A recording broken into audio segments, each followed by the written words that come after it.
Hello and good afternoon.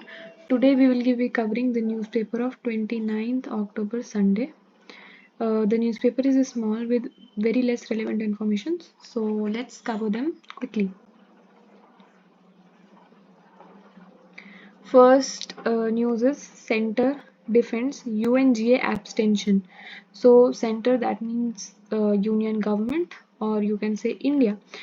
तो यहाँ पे बात हो रही है एब्सटेंशन मतलब क्या हो रहा है कि जब हम यूएनजीए में वोटिंग होती है तो या तो आप उसके फेवर में वोट कर सकते हो या आप अगेंस्ट में वोट कर सकते हो या आप एब्सटेन कर सकते हो। एब्सटेन मतलब you are not giving any vote. Okay, तो there are three options, favour, against and abstain. Abstain that means not giving any vote है। दो वोट किस चीज़ के बारे में हो रहा था? रेजोल्यूशन हो रहा था फॉर ट्रूस। ट्रूस मतलब शांति, that is for peace and ceasefire in Gaza. ठीक है, तो यहाँ पे हमारे पास क्या हो जाएगा कि आप शांति और सीज फायर चाहते हो गाजा पे, उस चीज़ के लिए एक रेजोल्यूशन था जहाँ पे इंडिया ने क्या किया, इंडिया ने एब्सटेन किया, इंडिया ने वोट नहीं किया, ना तो फेवर में वोट किया ना उसके खिलाफ वोट किया। इंडिया ने ऐसा क्यों किया उसके बारे में बता रहे हैं। तो वो कहते हैं कि इंडिया का कहना है कि यहाँ पर it did not include explicit condemnation of the war हो जाएगा। ठीक है, of the terror attacks in Israel. तो हुआ क्या था बेसिकली, तो यहाँ पर हमारे पास हमने देखा था कि जो इसराइल है और यहाँ पे हमस मान लो आप ऐसे हैं गाजा स्ट्रिप में, तो हमस ने इसराइल के ऊपर बहुत सारे अटैक्स करने शुरू कर दिए, जिसके रिटेलिएशन में, जिसके बदले में इसराइल ने भी वापस से अटैक करना शुरू किया।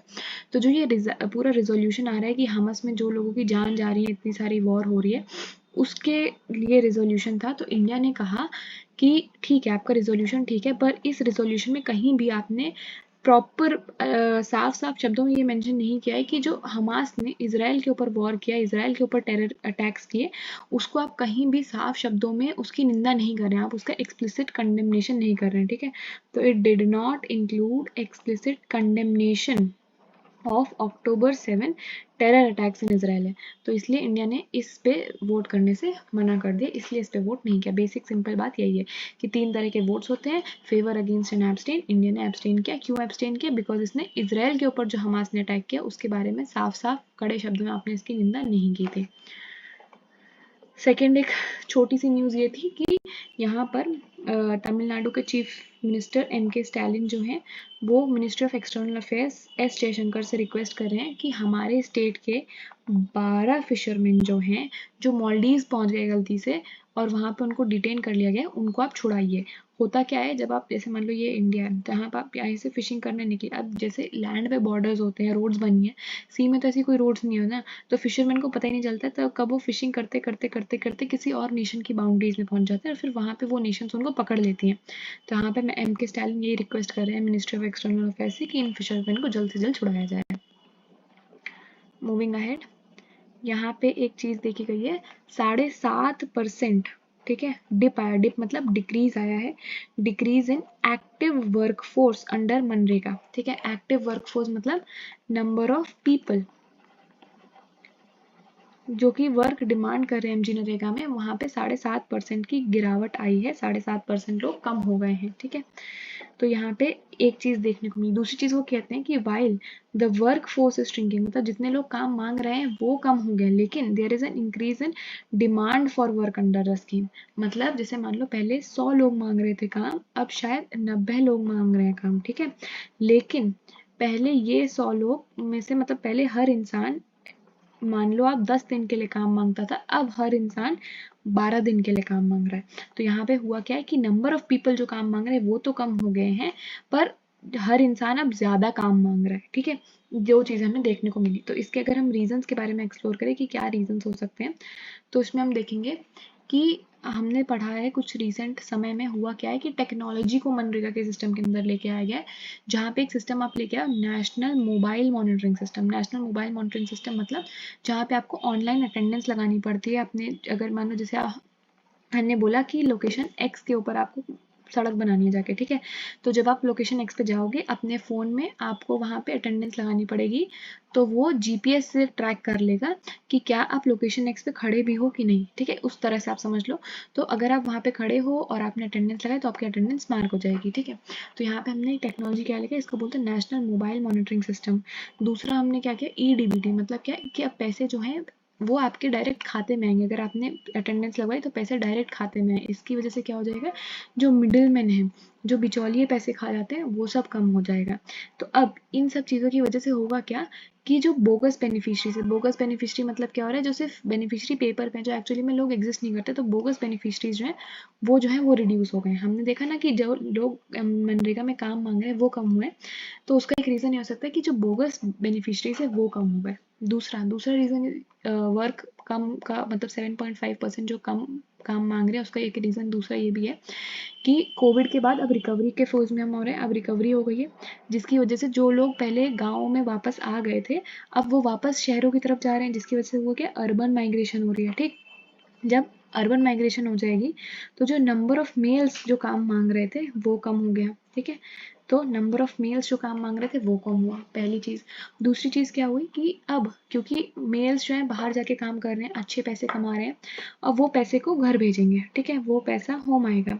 जब होम आएगा तो आपकी ज़रूरतें पूरी हो रही हैं। इसकी वजह से जो विमेन है, जो विमेन मनरेगा में काम मांग रही थी, अब वो भी काम नहीं मांगेंगी। ठीक है, तो हम क्या बोलेंगे कि इनकम इफेक्ट की वजह से क्या हुआ है कि अब घर में बाहर से इनकम आ रही है, आपके जो हस्बैंड्स या आपके जो बेटे हैं जो बाहर जाके काम कर रहे हैं, वो लोग घर पैसा भेज दे रहे हैं, जिसकी वजह से income of the house hold अपने आप आ रही है। इसकी वजह से जो फीमेल्स हैं वो भी कम शायद डिमांड कर रही हैं वर्क। तो ये कुछ 3 रीजन हमने देखे, जिसकी वजह से क्या हो रहा है कि हमारे पास वर्कफोर्स जो डिमांड कर रहा है एमजी नरेगा में, वो कम हो गया 7.5% से। ठीक है, तो हमारे पास एक हो गया टेक्नोलॉजी वाला एंगल, दूसरा एंगल हो गया हमारे पास कि अर्बन माइग्रेशन हो रही है। ठीक है, अर्बन माइग्रेशन हो रही है मेंस की, और तीसरा हो जाएगा कि इनकम इफेक्ट है कि आप बाहर से अपने रेमिटेंस भेज रहे हो, जिसकी वजह से फीमेल कम डिमांड कर रही होंगी वर्क। ठीक है, फटाफट से आगे और बढ़ते हैं। तो यहाँ पर बात हुई है दिल्ली की एयर क्वालिटी खराब हो रही है, कि दिल्ली की एयर क्वालिटी खराब हो रही है। इसके हमने रीजंस पिछले 2 दिनों से हम कवर कर ही रहे हैं। तो क्यों क्यों खराब हो रही है, कि हम बात करें ज्योग्राफिकल रीजन क्या है, कि दिल्ली जिस जोन में लोकेट करता है, जिस जियोग्राफिकल एरिया में पड़ता है, वहाँ पे इस समय कोई हवा नहीं चल रही है, कोई विंड कंडीशन है, जिसकी वजह से जो भी यहाँ से पोल्यूशन उठ रहा है वो सब यहीं पे इकट्ठा हुए जा रहा है, यहाँ पे कॉन्सेंट्रेट हो रहा है, जिसकी वजह से हमारे पास पोल्यूशन बढ़ रहा है। जनरली क्या होता है, जब हवा आती है, जब हवा का मौसम होता है, तो ये हवा आती है और इन पोल्यूटेंट्स को आगे ले जाती है, दिल्ली के ऊपर से चादर हटा देती है। बट इस समय क्योंकि कोई हवा नहीं चल रही, इसकी वजह से हमारी एयर क्वालिटी खराब हो जा रही है। बस ये हम कर चुके हैं। और फिर इसके बाद हमने ये भी देखा है कि हमने क्या क्या मेजर्स उठाए हैं, जिसमें हमने ग्रेडेड रिस्पॉन्स एक्शन प्लान के बारे में बात किया था, जहाँ पे बोला था कि मेट्रो ट्रेन जो है उसकी फ्रीक्वेंसी बढ़ा देंगे। ठीक है, मेट्रो ट्रेन की फ्रीक्वेंसी बढ़ा रहे हैं, कि अगर पहले कोई ट्रेन आपकी हर ट्रेन 5 मिनट पे आ रही है, तो अब 2-2 मिनट पे ट्रेन लेके आ रहे हैं। दूसरा, हमने प्राइवेट बसेस को भी हम डीटीसी के अंदर चला रहे हैं, ताकि लोग पब्लिक ट्रांसपोर्ट को ज़्यादा यूज़ करें और अपनी खुद की गाड़ियाँ कम यूज़ करें। फिर हमने बोला था कि रेड लाइट ऑन एंड गाड़ी ऑफ कैंपेन हो जाएगा। ठीक है, तो हमारे पास क्या है, रेड लाइट ऑन गाड़ी ऑफ कैंपेन, ताकि आप थोड़े से एमिशंस कम करो। ठीक है, इस तरह की हमने चीज़ें कर रहे हैं। ओके, देन मूविंग अहेड, ये सब नॉट रेलिवेंट, दिल्ली से रिलेटेड न्यूज़ेस हैं। फिर यहीं पे हमने बात किया था कि पंजाब में जो स्टबल बर्निंग है, हरियाणा में जो स्टबल बर्निंग है, पराली बर्निंग है, वो कम हो रही है। क्यों कम हो रही है? पहली चीज़ क्या किया आपने, पहली चीज़ हमने ये भी 2 दिन से हम कवर कर रहे हैं, पहली चीज़ आपने अवेयरनेस किया। दूसरा, आपने इन लोग को बोला कि बायोमास हैंडलिंग यूनिट बनाए। बायोमास हैंडलिंग यूनिट मतलब उनसे कहा कि एक काम करो, तुम अपनी जो पराली है उसको जलाओगे तो क्या हो रहा है, कुछ पैसे नहीं मिल रहे, लेकिन अगर आप ऐसा करो, अपनी पराली को निकालो और हमें बेच दो 2 रुपये 3 रुपये किलो में, जिसका हम शायद कंपोस्ट वगैरह बना लेंगे। एंड तीसरी चीज़ आपने क्या किया, अवेयरनेस किया, बायोमास हैंडलिंग यूनिट्स की, और यहाँ पे ईंटे के जो भट्टे हैं उनको बोला गया कि आप इन सब चीज़ों को खरीदिए, स्टबल पराली को खरीदना मैंडेटरी कर दिया, और आप उसको जो आप भट्टी में जो कोयला जलाते हैं उसके साथ साथ आप इसको भी जलाओगे। ठीक है, तो इन सब चीज़ों के बारे में बात करेंगे, हम 2 दिन से ऑलरेडी कर रहे हैं। मूविंग अहेड, ये सब पूरी स्टेट रिलेटेड न्यूज़ है, कोई election related, state related not important. यहाँ पे भी स्टेट रिलेटेड न्यूज़ेस ही देखने को मिल रही है, नॉट इम्पॉर्टेंट। यहाँ पे वही हम बात कर रहे थे कि यूएनजीए ने क्यों हमारे पास यूएनजीए में हमने अपने वोट नहीं किया, उसके रीजंस को हमने क्या एक्सप्लेन किया था कि जो आप कह रहे हो कि हमास में जो लोगों के ऊपर बीत रही है, लोगों के ऊपर वायलेंस हो रहा है, उसके लिए था, उसको खत्म करो और शांति को लेके आओ। शांति के लिए हमने क्या यूज किया था, वर्ड ट्रूस को यूज किया था। तो उसी के साथ हमने क्या बोला कि it is not having an explicit condemnation. क्या था वर्ड, एक्सप्लिसिट कंडेमनेशन नहीं था हमारे अटैक्स ऑन इजराइल के ऊपर, इसलिए हमने नहीं किया था। ठीक है, देन मूविंग अहेड, यहाँ पे हम एक टॉपिक के बारे में बात कर सकते हैं। यहाँ पे बात हो रही है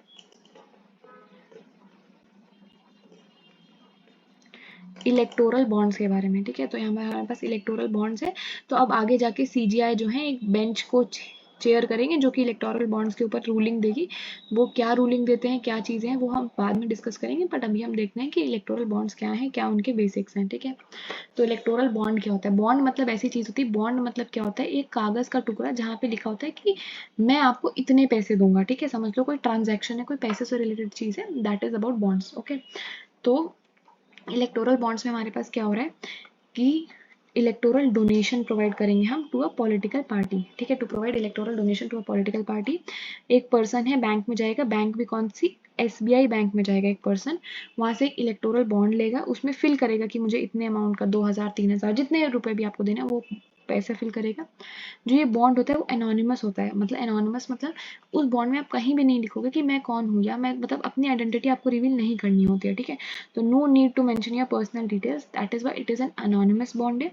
ठीक, तो हम बैंक गए, हमने एक इलेक्टोरल बॉन्ड खरीदा, वहाँ पे उसमें जितने पैसे भरने वो फिल किया, एंड फिर हमें जिस भी पॉलिटिकल पार्टी को वो देना, हमने वो बॉन्ड जाके उस पॉलिटिकल पार्टी को दे दिया, या पॉलिटिकल पार्टी के खाते में जमा करा दिया। ठीक है, तो अब क्या होगा कि कोई पॉलिटिकल पार्टी को पता नहीं चलेगा, पॉलिटिकल पार्टी के अकाउंट में पैसे तो आ गए, पर उस बॉन्ड पे कहीं पे भी मेरा नाम नहीं लिखा है, तो उस पॉलिटिकल पार्टी को ये पता नहीं चलेगा कि बॉन्ड किसने दिया है। ठीक है, that is why it is said to be anonymous signature. ठीक, और क्या क्या इसके स्पेसिफिकेशंस है, ये प्रीलिम्स में बहुत फेवरेट टॉपिक है, कर लेते हैं।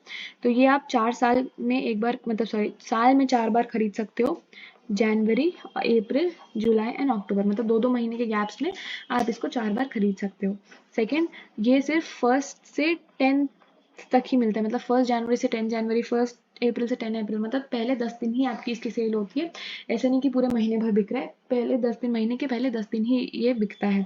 दूसरा क्या हो रहा है, मैंने अगर पॉलिटिकल पार्टी को अपना वो बॉन्ड दिया है, तो वो पॉलिटिकल पार्टी सिर्फ 15 दिन में ही उसको, जैसे मान लो आज मैंने 5 तारीख को वो बॉन्ड खरीदा, 5 जनवरी को मैंने बॉन्ड, या 5 अक्टूबर को मैंने बॉन्ड खरीदा, तो मैं अगले 15 दिन, मतलब 20 अक्टूबर तक पॉलिटिकल पार्टी इसको अपने अकाउंट में रिडीम करा सकती है, नहीं तो उसके बाद जो बॉन्ड है वो कैंसिल हो जाएगा और इसका पैसा कहीं और चला जाएगा। ठीक है, तो सिर्फ 15 दिन होते हैं, 10 दिन खरीदने के लिए और 15 दिन आपको रिडीम करने के लिए। ठीक है, फोर्थ पॉइंट है कि ओनली इंडियंस या फिर इंडिया रजिस्टर्ड कंपनी। ठीक है, तो सिर्फ और सिर्फ इंडियन, कोई कोई बाहर के इंसान आके फॉरेन सिटीजन नहीं खरीद सकते बॉन्ड, ये सिर्फ और सिर्फ इंडियन इंडियंस ही खरीद सकते हैं। अब आप इस तरह से सोचो कि जो पॉलिटिकल पार्टी है, पॉलिटिकल पार्टी इलेक्शंस ये वोटिंग से कहीं ना कहीं रिलेटेड होते हैं, तो वोटिंग का राइट सिर्फ और सिर्फ सिटीजन्स को है। As a result electoral bonds भी सिर्फ इंडिया के सिटीजन्स ही खरीद सकते हैं, या फिर इंडिया की रजिस्टर्ड कंपनी ही खरीद सकती है। ठीक है, ये भी एक बहुत इंपॉर्टेंट पॉइंट हो जाता है।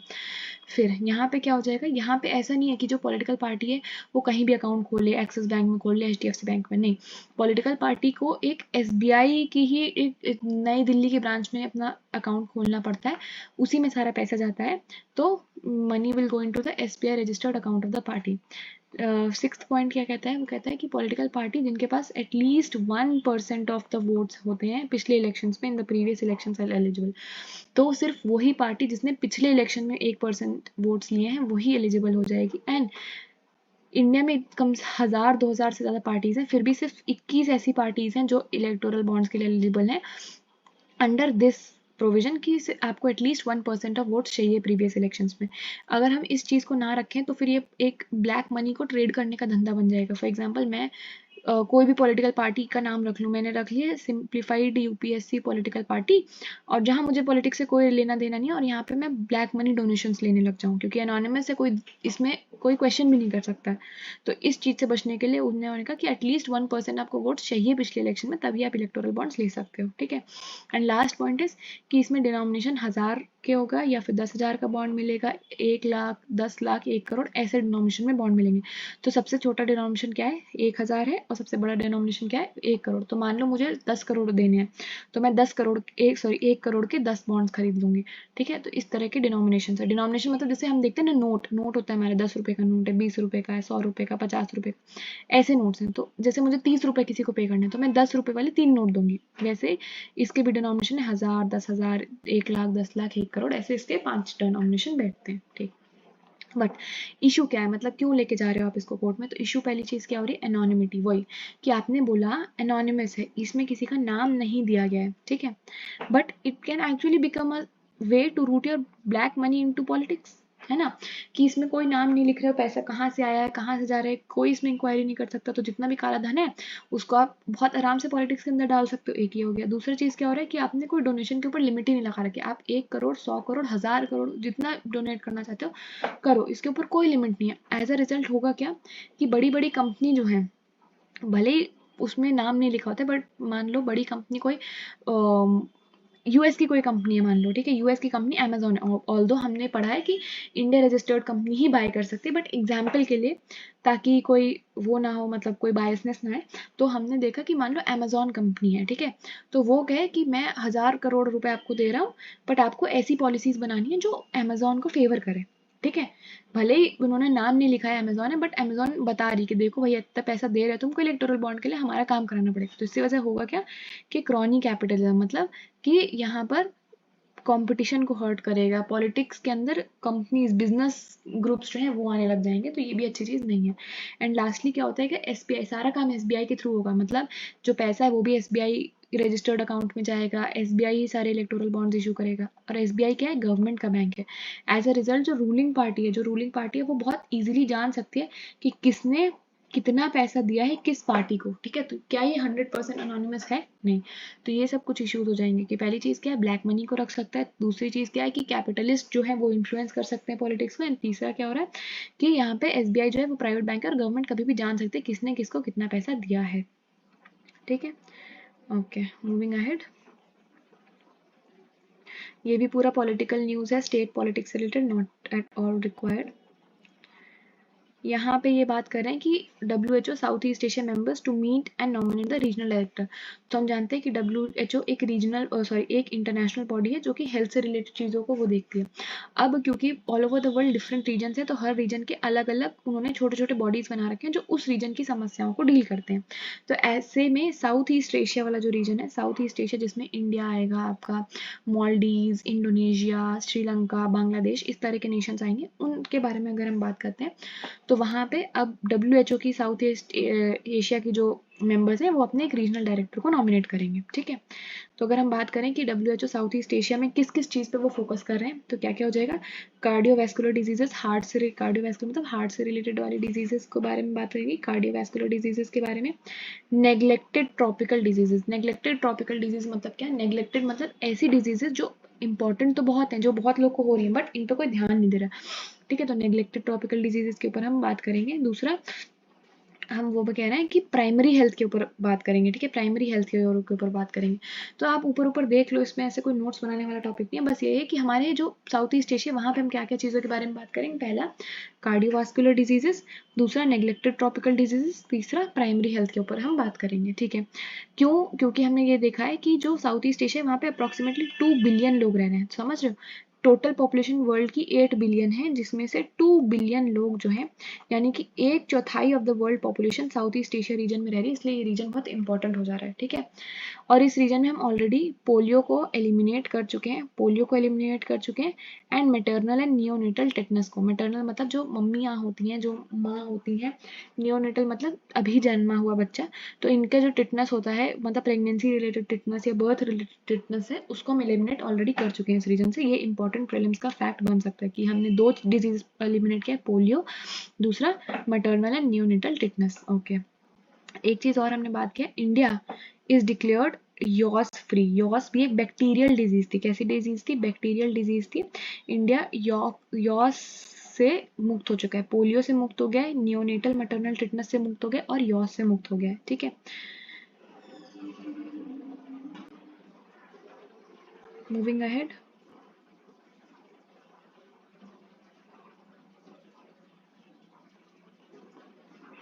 यहाँ पे क्रिमिनल लॉज के बारे में बात हो रही है। So when we are talking about criminal laws, यहाँ पे वही आईपीसी, सीआरपीसी एंड जो हमने एविडेंस एक्ट को रिफॉर्म करके जो नए लॉज लेके आ रहे हैं उसके बारे में हम बात करेंगे। तो यहाँ पे बोला गया है, वो बोलते हैं कि ये लॉज जो थे, ये जो 3 लॉज ऊपर वाले 1860s के दौरान बनाए गए थे, ठीक है। तब से इंडिया ने कितने चेंजेस किए। आप देखो 1860s में बनाया, किसने बनाया? ब्रिटिशर्स ने बनाया, ठीक है। ब्रिटिशर्स ने ये लॉज क्यों बनाए थे? ये लॉज इसलिए तो ना बनाए थे ना, लॉ एंड ऑर्डर बना रहे, वो इसलिए बनाए थे ताकि इंडियंस को वो कंट्रोल करके रखे, स्लेव मेंटालिटी के अंदर रखने के लिए, कंट्रोलिंग मेंटालिटी के अंदर रखने के लिए बनाए गए थे। लेकिन करंटली जो है इंडिया क्या है? Currently India is a democracy, ठीक है। करंटली हम क्या है? Currently we are a democracy, ठीक है। तो हमारे जो क्रिमिनल लॉज होने चाहिए वो ऐसे होने चाहिए जो कॉन्स्टिट्यूशनल आइडियल्स को और हमारे constitutional ideals as well as democratic principles को लेके आए। वही कह रहे थे, दीज लॉज जो थे वो प्री कॉन्स्टिट्यूशनल थे। Now everything has to be checked on the touchstone of the constitution. तो उस समय जो मेंटालिटी थी बहुत डिफरेंट थी लॉज बनाने की। अब मेंटालिटी बहुत डिफरेंट होगी, अब हम डेमोक्रेटिक हो गए, अब हम कॉन्स्टिट्यूशनल हो गए, इसलिए हमें डेमोक्रेसी और कॉन्स्टिट्यूशन को लेके साथ में लेके चीज़ों को बनाना पड़ेगा, ठीक है। दूसरा चीज़ क्या है? तो अगर हम, ठीक है, ये हो गया। दूसरी अगर हम बात करें कि आज के जो क्रिमिनल जस्टिस सिस्टम है उसके इश्यूज क्या है, ये बहुत इंपॉर्टेंट चीज़ है। ये मेंस में हर 2-3 साल में पूछे जाने वाला क्वेश्चन है। बहुत बहुत बहुत इंपॉर्टेंट अच्छे अच्छे पॉइंट्स निकल आएंगे कि today major concerns of criminal justice क्या क्या हैं, ठीक है। तो क्या क्या है देख लेते हैं फटाफट से। पहला वो कहते हैं क्या कि पेंडेंसी है। पेंडेंसी मतलब क्या हो रहा है कि approximately 3.5 crore cases, court cases अभी भी पेंडिंग है, कि जिनके ऊपर बताया ही नहीं गया है कि आप, मतलब जिनके ऊपर कोई रूलिंग नहीं आई है, तारीख पे तारीख वाले हो जाएंगे, पेंडेंसी ऑफ केसेस। सेकंड में क्या हो रहा है? Overcrowding of jails, overcrowding of jails है, ठीक है। मतलब क्या है कि जेल में मान लो ये ऑफिशियल डेटा है कि 118% ऑक्यूपेंसी रेट है। मतलब कि जेल में 100 लोगों के रहने की जगह है, लेकिन रह कितने लोग रहे? 118 लोग रह रहे हैं। तो क्या हो रहा है? ओवर क्राउडिंग ऑफ जेल, जिसकी वजह से उनके ह्यूमन राइट्स वायलेट हो रहे हैं, उनको हेल्थ इश्यूज, हाइजीन इश्यूज भी आ रहे होंगे। Third is about low conviction rate है। लो कन्विक्शन रेट मतलब क्या हो रहा है कि आप लोगों को उठा तो लाते हो, मतलब आपने यूएपीए लगा दिया, आपने कोई केस लगा दिया, पीएमएलए जैसा केस लगा दिया आपके ऊपर, बट कोर्ट रूलिंग्स कितने? सिर्फ 2 या 3% लोग जिनके ऊपर धाराएं लगी होती है उनको एक्चुअली में सजा हो पाती है।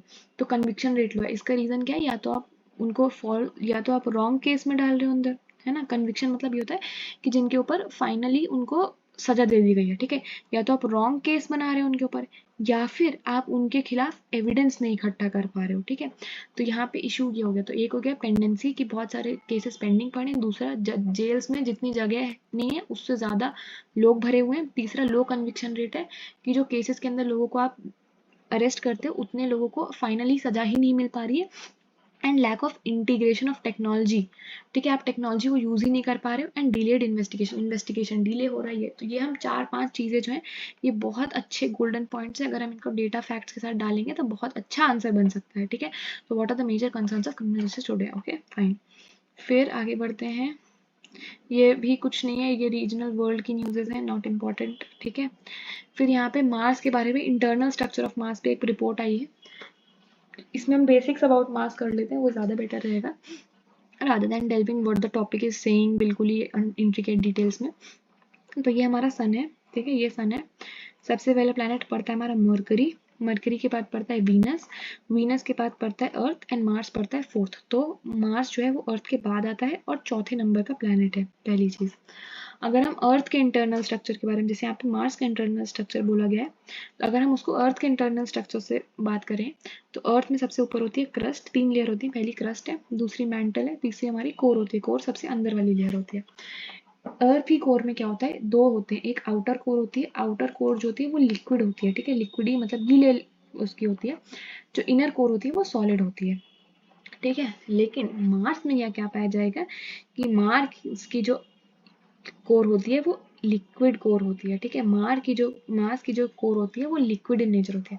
तो अर्थ की इनर कोर प्रॉपर सॉलिड है, लेकिन मार्स की जो इनर कोर है प्रॉपर लिक्विड है। तो ऐसे याद कर सकते हैं हम कि हमने सारे प्लैनेट को छोड़ के मिशन कहाँ भेजा? मंगलयान पे, मार्स पे मिशन भेजा है। तो मार्स पे हमने इसीलिए मिशन भेजा है क्योंकि वो हमसे डिफरेंट है। वो हमसे क्यों डिफरेंट है? कि हमारी जो अर्थ होती है उसकी जो इनर कोर है वो कैसी है, वो हमारी सॉलिड है, लेकिन हमारे मार्स भाई जो है, मार्स भाई की जो कोर है वो कैसी है, लिक्विड है। बस इतना ध्यान रखना है, नथिंग मोर। ठीक है, फिर यहाँ पे बताया गया है कि एक हमने बताया क्लाउड सीडिंग के बारे में बताया गया। क्लाउड सीडिंग पे आर्टिकल है कि वो प्रोड्यूस रेनफॉल कर सकता है, उस पर पूरा आर्टिकल है। क्या आर्टिकल है वो हमने इधर नोट्स में ऐसे कवर कर रखा है, लेट्स सी।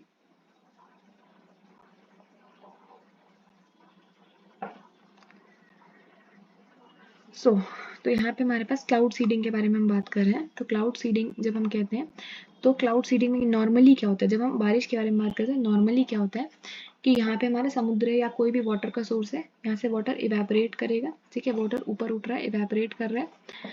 जब वाटर ऊपर उठ रहा है यहाँ पे हमारे पास क्लाउड्स बन रहे हैं। ठीक है, ये क्लाउड्स बनाएंगे तो यहाँ पे क्या हो जाएगा, मॉइस्चर जो है कंडेंस हो जाएगा। कंडेंस मतलब जुड़ जाएगा, ठंडा होके क्लाउड्स बना लेगा। ये नॉर्मल प्रोसेस हो जाएगी। अब जो मॉइस्चर है that will condense around the tiny particles. ठीक है, मॉइस्चर जो है किसके आसपास कंडेंस होता है, कुछ छोटे छोटे पार्टिकल्स के अराउंड कंडेंस होता है, जिन पार्टिकल्स को हम बोलते हैं हाइग्रोस्कोपिक न्यूक्लियाई। ये एक प्रॉपर स्टैंडर्ड डेफिनेशन टर्म है ज्योग्राफी का, हाइग्रोस्कोपिक न्यूक्लियाई।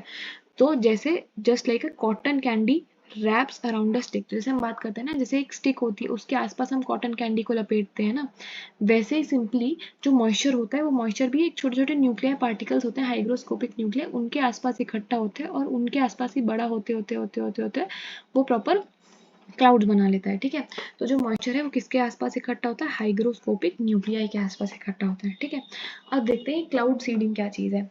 क्लाउड सीडिंग में हम जब बात करते हैं तो हमने बोला कि यहाँ पर हाइग्रोस्कोपिक न्यूक्लियाई को हम आर्टिफिशियली जब सीड, क्लाउड सीडिंग मतलब कुछ सीड्स डाल रहे हो, क्लाउड को बनाने वाले सीड्स, ऐसे समझो क्लाउड बनाने वाले सीड्स। क्लाउड बनाने वाले सीड्स क्या हो जाएंगे, ये artificial hydroscopic nuclei, artificial hygroscopic nuclei को हम ऊपर से छिड़क देते हैं, जिसकी वजह से क्या होता है, ये मॉइस्चर को अट्रैक्ट कर लेते हैं। ठीक है, ये मॉइस्चर को खींच लेते हैं अपने पास और फटाफट से क्लाउड बना देते हैं और बारिश कर देते हैं। ऐसे समझ लो क्लाउड बनाने वाली सीड्स हैं ये, जो फटाफट से मॉइस्चर को खींचते हैं और क्लाउड बना के रिमझिम रिमझिम वर्षा कर देते हैं। ठीक है, that is what hygroscopic nuclear, that is what artificial cloud seeding is. और इसमें कौन कौन से केमिकल्स को हम यूज करते हैं, calcium chloride and silver iodide जैसे केमिकल्स को हम यूज करते हैं। क्या क्या हो गया, calcium chloride and silver iodide. Prelims के लिए इंपॉर्टेंट पॉइंट है ये। ओके, देन अब जो रिपोर्ट उधर हम जो आर्टिकल है वो क्या कहता है, वो कहता है कि क्लाउडेड सीड्स जो होते हैं they produce more rainfall than the unseeded clouds. Obviously अगर हम कुछ केमिकल डाल देंगे जो ज़्यादा मॉइस्चर, जैसे मान लो नॉर्मली ऐसे इतना ही मॉइस्चर इकट्ठा हो रहा है, बट जब हमने केमिकल डाल दिया, केमिकल अट्रैक्ट कर रहे हैं ना, जान पूछ के और ज़्यादा अट्रैक्ट कर रहे हैं, एज अ रिजल्ट ज़्यादा मॉइस्चर अट्रैक्ट हो रहा है, जिसकी वजह से क्या हो रहा है, मोटा क्लाउड बनेगा, ज़्यादा बारिश वाला क्लाउड बनेगा। देयरफॉर सीडेड क्लाउड जो होते हैं दे प्रोड्यूस मोर रेनफॉल। ठीक है, मोर रेनफॉल को ये प्रोड्यूस करते हैं। दूसरा चीज़ क्या बोलते हैं, not all clouds can be seeded, क्योंकि हर क्लाउड की कुछ कुछ चीज़ें डिफरेंट होती है, स्पेसिफिकेशंस डिफरेंट है। दस not all cloud can be seeded, तो हर क्लाउड को आप सीड नहीं कर सकते हो, कुछ स्पेसिफिक क्लाउड्स होते हैं उनको आप सीड कर सकते हैं। Third, cloud seeding can not alone mitigate drought. तो अब नॉर्मली मतलब क्या सोचेगा कोई, कहेगा अच्छा ठीक है क्लाउड सीडिंग से आप बारिश करा रहे हो, तो ऐसा करो हर जगह क्लाउड सीडिंग करा दो, दुनिया में जितनी भी सूखा है वो खत्म कर दो। ठीक है, तो ऐसा नहीं है कि क्लाउड सीडिंग से आप ड्रॉट को हटा सकते हो। अब देखो जैसे मान लो हमने कहा राजस्थान या रेगिस्तान का रीजन है, रेगिस्तान के रीजन के ऊपर आप कह दो कि क्लाउड सीडिंग करा देते हैं, खूब सारी बारिश हो जाएगी। बट द थिंग इज जब यहाँ पे मॉइस्चर ही नहीं है रीजन में, मॉइस्चर है ही नहीं रीजन में, तो ये कहाँ से मॉइस्चर को लेके आएगा, समझ रहे हो। तो जब मॉइस्चर ही नहीं है रीजन में तो आप कैसे करा दोगे। जब हम बात करते हैं व्हाट इज ड्रॉट, ड्रॉट मतलब यही होता है ना कि यहाँ पे मॉइस्चर नहीं है, यहाँ पे पानी नहीं है, यहाँ पे वर्षा नहीं हो रही है। तो जब मॉइस्चर नहीं है तो आप कितना भी क्लाउड सीडिंग कर दोगे वो बादल बन ही नहीं पाएगा। ठीक है, तो यही बात करें कि cloud seeding can not alone mitigate drought. आप ये सोचो कि क्लाउड सीडिंग हम ड्रॉट खत्म कर देंगे, नहीं कर सकते, बट हाँ अगर कुछ कंडीशन है तो उसमें ये हेल्प कर सकता है रिड्यूस करने में, थोड़ी बहुत बारिश भले ही करा सकता है, बट आप ये कह दो कि पूरा सूखा खत्म कर दे, वो नहीं कर पाएगा। तो ये तीन चीज़ें इस रिपोर्ट ने बताई। पहला कि ज़्यादा अगर सीडेड क्लाउड्स होते हैं वो ज़्यादा रेन करा देते हैं। दूसरा, हर टाइप के क्लाउड को आप क्लाउड सीडिंग नहीं कर सकते। तीसरा, क्लाउड से आप ड्रॉट खत्म नहीं कर सकते, हाँ उसको कम कर सकते हो। ठीक है, that is what the whole article is saying. ठीक है, तो वही हमने बात किया है कि not all cumulus clouds produce rain, first. Second चीज क्या हो रही है कि they produce more rainfall produce करते हैं, एंड थर्ड क्या हो जाए कि can not mitigate drought, mitigate drought नहीं कर सकता बट हाँ कम कर सकता है, ठीक है। यहाँ पे जो ये चीज़ है, ये आर्टिकल ये बताते हैं कि किस तरह से प्रोसेस होती है क्लाउड सीडिंग की, जो हमने उधर एक्सप्लेन कर दिया आपको। ओके फिर यहाँ पे एक डायबिटीज से रिलेटेड आर्टिकल है, ठीक है, टाइप 1 डायबिटीज। तो लेट्स सी कि what is this type 1 type 2 diabetes, क्या दिया गया है देखते हैं। तो टाइप्स ऑफ डायबिटीज, पहली चीज डायबिटीज क्या होता है, डायबिटीज को हम बोलते हैं शुगर हो गई हमको, शुगर मतलब कहते हैं ना मीठा कम खाओ, मतलब तुम्हारी बॉडी में शुगर बहुत ज्यादा हो गई है। तो होता क्या है कि हमारी बॉडी में एक एंजाइम होता है जिसको हम बोलते हैं इंसुलिन, ठीक है। इंसुलिन जो होता है वो हमारी बॉडी में जो शुगर की मात्रा है उसको कंट्रोल में करके रखता है, रेगुलेट करके रखता है, ठीक है। तो जब शुगर लोगों को हो जाती है, डायबिटीज लोगों को हो जाती है, तो ये इंसुलिन जो होता है वो सही अमाउंट में नहीं होता है आपकी बॉडी में, जिसकी वजह से body is unable to maintain the sugar या फिर ग्लूकोज लेवल एज डिजायर्ड, जो जितने होने चाहिए वो लेवल्स को आप नहीं मेंटेन कर पाते हो अपनी बॉडी में, ठीक है। तो इसमें हमारे पास क्या क्या टाइप के डायबिटीज होते हैं, हमारे पास 3 टाइप के डायबिटीज होते हैं। टाइप 1 डायबिटीज जहाँ पे body is unable to produce insulin, body में इंसुलिन बन ही नहीं रहा है, मतलब जीरो बन रहा है या बहुत कम बन रहा है, ठीक है, वेरी लेस बन रहा है, ठीक है। जिसकी वजह से ये जो टाइप 1 होती है जेनेटिक इन नेचर होती है, मतलब तुम्हारे मम्मी को है, तुम्हारे पापा को है, या पूर्वजों से तुम्हारे आता आ रहा है, टाइप 1 डायबिटीज है। एंड ये सिंस चाइल्डहुड होता है, ठीक है, चाइल्डहुड होता है, जेनेटिक इन नेचर होता है, यहाँ पे बॉडी इज अनेबल, ठीक है, अनेबल मतलब बहुत कम बन रहा है या बन ही नहीं रहा है, ठीक है। टाइप 2 डायबिटीज जो हम सब मतलब लोग कहते हैं ना कि 30 साल की उम्र में या 45 साल की उम्र में उनको डायबिटीज हो रही है, जो सबसे कॉमन होती है डायबिटीज वो होती है टाइप 2 डायबिटीज, ठीक है, मोस्ट कॉमन है, जहाँ पे बॉडी प्रोड्यूस तो कर रही है insulin but it is not sufficient, ठीक है, जितना बॉडी को चाहिए उससे कम प्रोड्यूस हो रहा है, ठीक है। तो इसमें क्या हो रहा है कि प्रोड्यूस हो रहा है बट कम प्रोड्यूस हो रहा है, तो यहाँ इसको हम ट्रीट कर सकते हैं मेडिकेशन के थ्रू, मेडिसिन खाओ, इंसुलिन के इंजेक्शन लगाओ, या फिर लाइफस्टाइल चेंजेस करो, एक्सरसाइजेस करो, हेल्दी डाइट खाओ, शुगर कंटेंट कम इनटेक करो, इन सब चीज़ों से हम इसको शुगर लेवल्स को मेंटेन कर सकते हैं टाइप 2 डायबिटीज़ में, जो कि सबसे ज़्यादा कॉमन है। थर्ड आती है टाइप 3 डायबिटीज़ जो होती है, जिसको हम बोलते हैं जेस्टेशनल डायबिटीज़। जेस्टेशनल डायबिटीज़ ये मम्मियों को होती है ड्यूरिंग प्रेगनेंसी, जब वो बेबी को कैरी कर रखी होती है, तो उनका जो खान पान का जो तरीका है, खान पान की जो चीज़ें हैं वो काफ़ी चेंज हो जाती हैं, उनके बॉडी के हार्मोनल चीज़ें चेंज हो जाती है, उनकी बॉडी के जो ऑर्गन्स हैं एक और बेबी के लिए, मतलब एक और लाइफ को नर्चर कर रहे होते हैं, इसकी वजह से क्या होता है कि जो balance of the sugar and all in the body वो चेंज होता है, जिसकी वजह से क्या होती है जेस्टेशनल डायबिटीज होती है, ठीक है। 3 टाइप के हमने डायबिटीज कवर कर लिए यहाँ पर। मूविंग अहेड, फटाफट खत्म करते हैं। What is in store for the economy in the second half, second half मतलब हमारे पास जो बाकी के 2 क्वार्टर बचे हैं उनमें हमारी इकोनॉमी के लिए क्या क्या चीज़ें हैं उसके बारे में फटाफट से हम कवर कर लेते हैं। इसमें बहुत बड़ा आर्टिकल है, बस 5-6 पॉइंट्स हैं अच्छे अच्छे। तो सबसे पहले वो कहते हैं कि prolong conflict in West Asia, West Asia मतलब वो इसराइल वाला रीजन जो जाएगा, could push crude oil prices, ठीक है। तो पहली चीज़ क्या हो रही है कि ऑयल प्राइस जो है वो बढ़ेगा, ये भी हम पिछले 2 दिन से लगातार कवर कर रहे हैं कि ऑयल प्राइस बढ़ सकता है, जिसकी वजह से हमारे पास क्या हो जाएगी, इन्फ्लेशन टारगेट कर सकता है ये, ठीक है, महंगाई बढ़ सकता है। हमने ऑलरेडी देखा है कि जो एयरलाइन है उन्होंने अपने प्राइसेस को बढ़ा दिए हैं, क्यों, क्योंकि एयरलाइन के जो फ्यूल है वो महंगा हो गया है, ठीक है। तो हमने देखा पहली चीज़ ऑयल प्राइस बढ़ेगा तो उससे इन्फ्लेशन कर सकते हैं, ठीक है, यही हमने एयरलाइन के बारे में बात किया था। दूसरा हमने बात किया कि अगर अदर कंट्रीज ज्वाइन करेंगे, अभी तो सिर्फ इसराइल हमस लड़ रहे हैं, बट अगर अदर कंट्रीज ज्वाइन करें, ईरान, यूएस, इस तरह की भी कंट्रीज ज्वाइन कर रही हैं, जिसकी वजह से क्या है जो सी रूट्स हैं, ट्रांसपोर्टेशन के रूट्स हैं, वहाँ पे भी डिस्ट्रप्शन आएगा, जिसकी वजह से transportation and insurance cost, insurance मतलब जब भी हम कोई सामान भेजते हैं सी के थ्रू, वहाँ पे हमें इंश्योरेंस कराना पड़ता है अपने सामान का। सो या हाँ, फिर इश्यूज क्या हो रहे हैं कि हमारे पास कंसर्न है कि food, fuel and supply chain जो है वो महंगी हो जाएगी, वो चेंज हो जाएंगी, जिसकी वजह से जो हमारे समझ जो आप ग्लोबल रॉ मटेरियल्स हैं, एक्सपोर्ट्स हैं, उन पे भी इश्यूज आ सकते हैं। दूसरा हम ये देख रहे हैं कि इंटरेस्ट रेट्स जो हैं वो हाई रहने वाले हैं, हम देख रहे हैं ग्लोबली इंटरेस्ट रेट्स बहुत हाई हैं, जब इंटरेस्ट रेट हाई होगा जिसकी वजह से इन्वेस्टमेंट जो है वो कम हो जाएगी, क्योंकि वही बात होती है अगर आप कुछ इन्वेस्टमेंट करोगे तो आप लोन लोगे, अगर लोन का investment rate interest rate high है तो आप कम लोन लोगे तो इन्वेस्टमेंट जो है वो फॉल होगी। जब हम बात करते हैं इकोनॉमी के बारे में, तो इकोनॉमी में हम देखते हैं हमारी जो जीडीपी होती है हम उसको डिटरमाइन करते हैं in the forms of consumption, government क्या कंजम्पशन कर रही है, प्लस क्या इन्वेस्टमेंट हो रहा है, प्लस कितना एक्सपोर्ट हो रहा है, माइनस कितना इम्पोर्ट हो रहा है, ठीक है। Consumption, government expenditure, investment, export minus import हो रहा है, ठीक है। तो अब होगा क्या, जैसे हमने बात किया, हमने कहा कि इन्फ्लेशन हमारे पास सप्लाई चेन जो है वो डिस्टर्ब हो, जिसकी वजह से इंपोर्ट के जो प्राइसेस हैं वो बढ़ जाएंगे। इंपोर्ट के प्राइसेस बढ़ रहे हैं, जिसमें मतलब माइनस वाला जो कंपोनेंट है वो बढ़ रहा है, खराब चीज़ है। हमने ये देखा कि ग्लोबल वॉर चल रही है, जब ग्लोबल वॉर चल रही है, लोगों के पास जान बचाने के लाले पड़ रहे हैं, वहाँ पे लोग आपका सामान खरीदेंगे नहीं, तो एक्सपोर्ट जो है एक्सपोर्ट्स हमारे फॉल हो जाएंगे, ठीक है। दूसरा हमने देखा कि जो इंटरेस्ट रेट्स हैं, जो हमारे पास इंटरेस्ट रेट्स हैं वो बहुत हाई हैं, जब इंटरेस्ट रेट हाई है तो इन्वेस्टमेंट भी होती है वो कम हो जाती है, ठीक। तीसरी चीज़ गवर्नमेंट एक्सपेंडिचर पे बोल रहे हैं, वो कह रहे हैं कि अब क्योंकि इलेक्शंस आ रहे हैं, ठीक है, जब इलेक्शंस आ रहे हैं तो ऑब्वियस है कि गवर्नमेंट का थोड़ा ध्यान जो है वो इलेक्शंस की तरफ जाएगा, जिसकी वजह से क्या हो जाएगा, जो गवर्नमेंट का जो कैपिटल एक्सपेंडिचर है, ठीक है, गवर्नमेंट का जो कैपिटल एक्सपेंडिचर है वो कम हो सकता है, ठीक है, वो कम हो सकता है।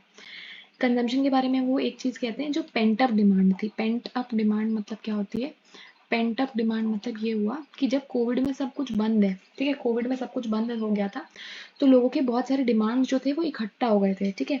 तो जैसे ही सब चीज़ें लॉकडाउन खुला ना, तो सबने एकदम से चीज़ें डिमांड करना शुरू कर दिया, सब एकदम से शॉपिंग मॉल जाने लगे, सब एकदम से टूर पे जाने लगे, ठीक है, ट्रिप्स पे जाने लगे। एज अ रिजल्ट जो इस डिमांड को एकदम से जो डिमांड बढ़ी वो बोलते हैं पेंट अप डिमांड। अब क्योंकि कोविड सही हुए भी काफ़ी टाइम हो गया है, तो अब क्या हो रहा है, पेंट अप डिमांड जो है वो भी कम हो रही है, ठीक है। तो अब इस पूरे आर्टिकल में इसी चीज़ के बारे में ज़्यादा बोला गया है कि जो हमारे कंपोनेंट्स ऑफ इकोनॉमी है, कंजम्पशन, ठीक है, वो थोड़ी कम देह होती दिख रही है। क्यों? क्योंकि हमारे पास एक तो इन्फ्लेशन आ रही है, महंगी हो रही हैं चीज़ें, जब चीज़ें महंगी होंगी तो लोग कम खरीदेंगे। इन्फ्लेशन कहाँ कहाँ देखने को मिल रही है, वेजिटेबल्स में, ठीक है, वेजिटेबल्स में जैसे हम देख रहे हैं इस समय प्याज जो है वो काफ़ी महंगा हो रहा है, ठीक है, पल्सेस जो हैं वो महंगी हो रही हैं, ऑयल्स हैं वो महंगे हो रहे हैं, ठीक है, मतलब क्रूड ऑयल, ठीक है, क्रूड ऑयल जो है वो महंगा हो रहा है। दूसरा हम ये देख रहे हैं कि पेंट अप डिमांड का जो इफेक्ट था, पेंट अप डिमांड का जो इफेक्ट था वो कम हो रहा है, तो कंजम्पशन कम हो जाएगी। दूसरा हमने बात किया था गवर्नमेंट एक्सपेंडिचर, तो गवर्नमेंट एक्सपेंडिचर में यही बात हुई, क्योंकि इलेक्शंस आ रहे हैं, इलेक्शंस की वजह से जो हमारा कैपिटल एक्सपेंडिचर है, जिसको हम केपेक्स बोलते हैं, केपेक्स जो है वो कम हो सकता है, शायद चांसेस हैं। थर्ड हमारे पास इन्वेस्टमेंट कम हो रहा है, क्यों कम हो रहा है, क्योंकि हमारे पास इंटरेस्ट रेट जो है वो काफ़ी ज़्यादा हाई है, ठीक है। फिर ग्लोबल हमारे पास क्या हो रहा है कि ग्लोबली हमारी को वॉर्स चल रहे हैं, कॉन्फ्लिक्ट है, जिसकी वजह से एक्सपोर्ट डिमांड जो है हमारी वो कम हो जाएगी।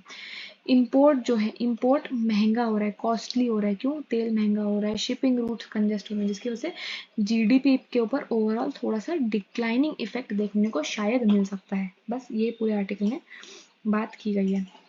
देख लो कि वही इंटरेस्ट रेट के बारे में हमने बात किया, फिर हमारे पास वही हमने बात किया अनइवन मानसून भी है, यस, अनइवन मानसून, बारिश कभी भी हो जा रही है, जिसकी वजह से रूरल डिमांड मतलब क्या है कि गांव वाले जो लोग सामान खरीदेंगे वो डिपेंड करता है कि उनकी एग्रीकल्चरल प्रोड्यूस कितनी अच्छी बिक रही है, जो कि थोड़ा इशू आ रहा है, ठीक है। फिर जब हम बात करेंगे इन्फ्लेशन एंड अनियंस के बारे में हमने बात किया, अभी इन्फ्लेशन एंड अनियंस के बारे में बात कर चुके हैं हम। हमने बात किया है कि हमारे पास कंजम्पशन जो है वो कम हो रही है, पेंट अप डिमांड जो है वो कम हो रही है, अपकमिंग इलेक्शन की वजह से पब्लिक केपेक्स है वो कम हो रही है, ये सब चीज़ें हम ऑलरेडी इसमें कवर कर चुके हैं, ठीक है। नेक्स्ट मूविंग अहेड हम बात कर रहे हैं कि will the police station install the DNA systems, ठीक है। तो हम पहले बेसिक्स कवर कर लेते हैं, फिर हम बात करते हैं। तो अभी हम रिसेंटली क्या लेके आए, क्रिमिनल प्रोसीजर अमेंडमेंट लेके आए, क्रिमिनल प्रोसीजर अमेंडमेंट आया है। तो जहाँ पे क्या होता है, क्रिमिनल प्रोसीजर मतलब क्रिमिनल्स के जो डेटाबेस लिया जाएगा वो किस तरह से लेना है, क्या क्या लेना है, उसके बारे में बात हो रही थी। तो अभी तक हम 1990 का एक्ट यूज़ करते थे, 1920 का एक्ट यूज़ करते थे, जहाँ पे आप फिंगरप्रिंट ले सकते हो, किसी के फुटप्रिंट मतलब पैर के निशान, और उनकी फोटोग्राफ को हम ले सकते हैं। बट अब जो हमने 2022 में हम जो नया बिल लेके आए उसके अंदर हमने बोला उनका आइरिस स्कैन मतलब आंखों का स्कैन।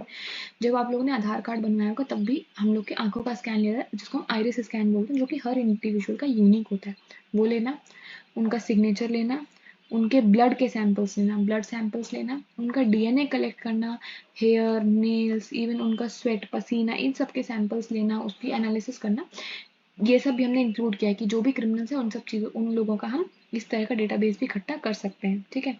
यही सब बात हो जाएगी जिसके बारे में क्या बारे बोल रहे हैं, that is about your physical and biological scans, retina and iris scans, इस तरह की चीज़ों की हम बात कर रहे हैं, ठीक है। फिर यहाँ पे NCRB national crime records bureau जो है उसका क्या क्या काम है उसके बारे में बात करेंगे। तो यहाँ पे 4 चीज़ें बताई गई। पहली चीज़, कोई भी डेटा जैसे ब्लड सैंपल, DNA, उसको कैसे स्टोर करना है, उसको कैसे यूज़ करना है, किसके साथ शेयर करना है, ठीक है। मतलब पहली चीज़ कैसे इकट्ठा करोगे, कैसे रखोगे, कैसे यूज़ करोगे, वो सब तो है ही। प्लस अगर किसी के रिकॉर्ड्स को हमें डिस्ट्रॉय करना है, उसको भी कैसे डिस्ट्रॉय करेंगे, वो सब NCRB डील करेगा, ठीक है। दूसरी चीज़ वो कह रहे हैं कि कुछ भी डेटा आप कहीं पे भी, नागालैंड में करो या तमिलनाडु में करो या यूपी में करो, कहीं पे भी आप करोगे, जो भी डेटा को स्टोर होगा वो NCRB के डेटाबेस में स्टोर होगा। कहाँ स्टोर होगा? NCRB के डेटाबेस में यूज होगा, ठीक है। थर्ड थिंग क्या बोले, NCRB स्पेसिफिकेशंस को प्रोवाइड करेगी कि किस तरह के इक्विपमेंट्स को आप यूज़ करोगे डेटा को लेने के लिए, ठीक है। क्या कैसे डेटा को लेना है, कौन से इक्विपमेंट से लेना है, वो सब बताएगी। किस तरह से उसको स्टोर करना है, किस तरह से उसको रखना है, वो सब भी NCRB बताएगी। तो जो भी प्रोसीजरल चीज़ें हैं वो सब NCRB बताएगा, कैसे रखना है, कैसे यूज़ करना है, कैसे डिस्ट्रॉय करना है। लास्टली, जो भी रिकॉर्ड आपने लिए हैं वो 75 ईयर्स तक रहेंगे और उसके बाद ऑटोमेटिकली डिस्ट्रॉय हो जाएंगे, ठीक है। तो आज से 75 साल तक आप जो भी रिकॉर्ड रखेंगे वो रहेंगे एंड 76 ईयर में ऑटोमेटिकली वो रिकॉर्ड्स डिस्ट्रॉय हो जाएंगे, ठीक है। अब ऑन ग्राउंड क्या स्टेटस है, अभी तक हमारे पास ये चीज़ें, मतलब एक्ट तो आ चुका है बट अभी ऑपरेशनलाइज नहीं हुआ है। अभी हम फिंगरप्रिंट के लिए जो होता है, फिंगरप्रिंट्स के लिए हम एक सिस्टम को यूज़ करते हैं, फिंगरप्रिंट को लेने के लिए एक सिस्टम यूज़ करते हैं जिसको हम नफीस बोलते हैं। नफीस है, that is national automated fingerprint identification system, ठीक है। नफीस है, NAFIS is about national automated fingerprint identification system है, जहाँ पे हम फिंगरप्रिंट्स को देखते हैं और उसको एनालाइज करते हैं, ठीक है। तो नफीस जो होता है, जो भी अरेस्ट किया गया, किसी को भी अगर अरेस्ट किया गया तो उसको एक 10 डिजिट का नेशनल फिंगरप्रिंट नंबर असाइन करते हैं, ठीक है। कितना? 10 डिजिट। ऐसे याद रखो कि आपकी 10 उंगलियां हैं तो 10 डिजिट का नेशनल फिंगरप्रिंट नंबर आपको असाइन किया जाएगा, ठीक है। और यहाँ पे हर स्टेट पुलिस का अपना खुद का एक डेटाबेस होता है, ठीक है, ओन फिंगरप्रिंट डेटाबेस होता है, जिस सारे डेटाबेस को इकट्ठा किया जाता है नफीस पोर्टल पे, ठीक है। नफीस के पोर्टल पे सारे डेटाबेस को इंटीग्रेट किया जाता है सो दैट आप एक ही क्लिक में पूरे कंट्री वाइड सर्च को रन कर सकते हो, ठीक है। कंट्री वाइड सर्च को आप कर सकते हो। तो नफीस के बारे में हमने क्या क्या बात किया कि इसमें आपको 10 डिजिट का वो देंगे, आपको 10 डिजिट का एक नंबर जनरेट किया जाएगा हर सस्पेक्ट का। सेकंड, यहाँ पे हर स्टेट पुलिस अपना ओन मेंटेन करके रखती है और यहाँ पे कंट्री वाइड इसमें सर्च आप कर सकते हो। क्यों? नफीस सब सारे डेटा को इंटीग्रेट कर देता है, ठीक है। फिर जब हम बात करें कि ये तो अच्छा सिस्टम साउंड कर रहा है कि आपने इतने सारे अगर हम चीज़ों को लेके आएंगे तो अच्छा, मतलब क्रिमिनल इन्वेस्टिगेशन अच्छी हो जाएगी। पर इसके इश्यूज क्या हैं, इसके चैलेंजेस क्या हैं, ये हमारे 5 चैलेंजेस हैं। ये एज इट इज क्वेश्चन आ सकता है हमारे मीन्स में, तो let's do it nicely. Okay, तो यहाँ पे आपका क्या बात होगी। तो पहली चीज, it is violating the fundamental right, that is right to privacy. Right to privacy मतलब आप किसी का कुछ भी डेटा यूज कर रहे हो, कैसे यूज हो रहा है वो, आप उसका डेटा, उसके DNA की तक की इन्फॉर्मेशन लेके आ रहे हो, तो कहीं ना कहीं उसके प्राइवेसी के राइट को शायद हार्म करे। सेकेंड, वो कहता है कि यहाँ पर जो लोग प्रोहिबिटिव या फिर प्रिवेंटिव सेक्शंस के लिए आए हैं, मतलब जैसे हम बात करते हैं UAPA एक्ट है,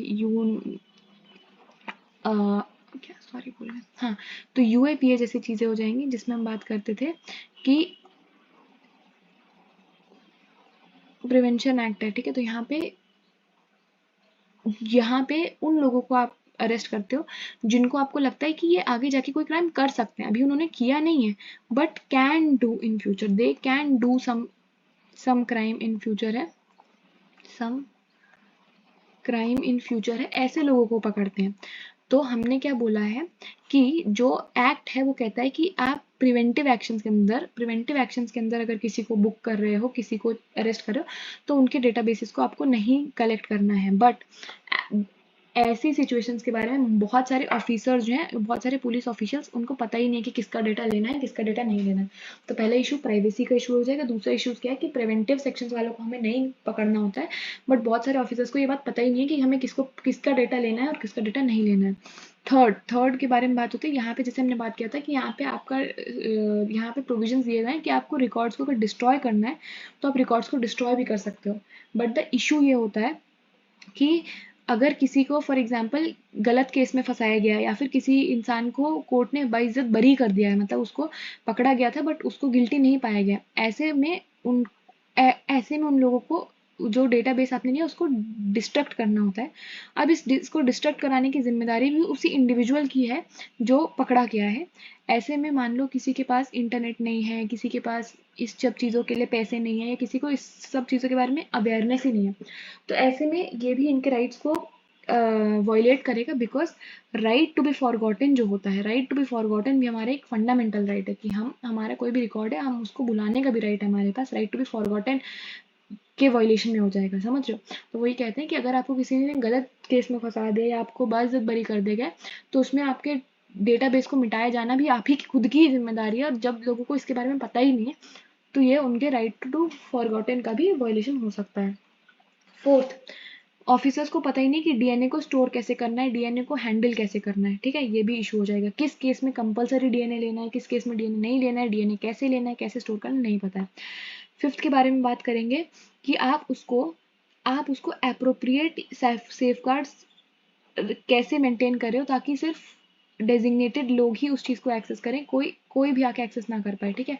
तो हमें अप्रोप्रिएट सेफगार्ड्स लगाने, कैसे यूज़ करना है, उन सब चीज़ों के भी प्रोविजंस हैं। एंड लास्टली क्या हो जाएगा कि connectivity is a huge problem, कि कौन से स्टेट कैसे डेटा को एक्सेस कर पा रहा है कि नहीं, इंटरनेट कनेक्शन है कि नहीं, वो भी इशू आएगा इन सब चीज़ों में, ठीक है। तो वही पॉइंट 6 पॉइंट्स है, मतलब ये लास्ट के 2 पॉइंट तो चलो इतने इंपॉर्टेंट नहीं है, बट पहले के 3 जो अपने पार्ट किए थे, प्राइवेसी वाला, दूसरा प्रिवेंटिव डिटेंशन वाले या प्रिवेंटिव केसेस में ऑफिसर्स को पता ही नहीं है कहाँ पे डेटा को कलेक्ट करना है, कहाँ नहीं करना है।